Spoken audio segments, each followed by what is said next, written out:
Hi friends, welcome to my channel. ఇక మిత్ర school నుండి ఇంటికి వెళ్తుండగా తన కారు బ్రేక్ డౌన్ అయిపోతుంది. ఇక మిత్ర కారు కిందికి దిగి కార్ని ఓపెన్ చేసి ఏంటా ప్రాబ్లం అని చూస్తూ ఉంటాడు. టూల్ కిట్ని కూడా ఓపెన్ చేసి సెట్ చేయడానికి ట్రై చేస్తూ ఉంటాడు. కానీ అందులో ఉన్న బ్యాటరీ షార్ట్ సర్క్యూట్ అవుతుంది. అందులో నుండి మంటలు వస్తూ ఉంటాయి. అది మిత్ర గమనించడు. ఇక టూల్ కిట్ని ఓపెన్ చేసి ఆ స్క్రూ డ్రైవర్తో మిత్ర సెట్ చేసేస్తాడు. సెట్ అయింది అనుకొని మిత్ర కార్ లోపలికి ఎక్కి డోర్ వేసేస్తాడు. గండ ప్రభావం తీవ్రంగా పెరిగిపోతుంది. గండ ప్రభావం వల్ల కార్ డోర్స్ అన్నీ ఆటోమేటిక్గా లాక్ అయిపోతాయి. ఇక ఏసీ నుండి, స్టీరింగ్ నుండి, అన్ని కంపార్ట్మెంట్లో నుండి హెవీగా పొగ వస్తూ ఉంటుంది.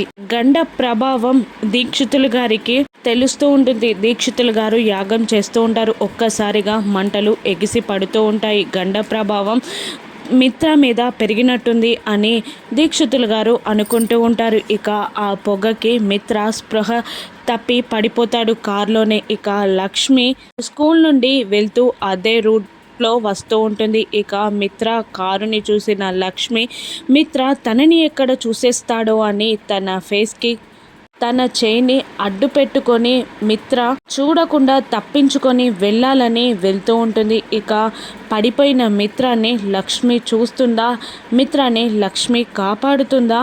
రాను ఎపిసోడ్స్లో చూద్దాం. Thank you for watching.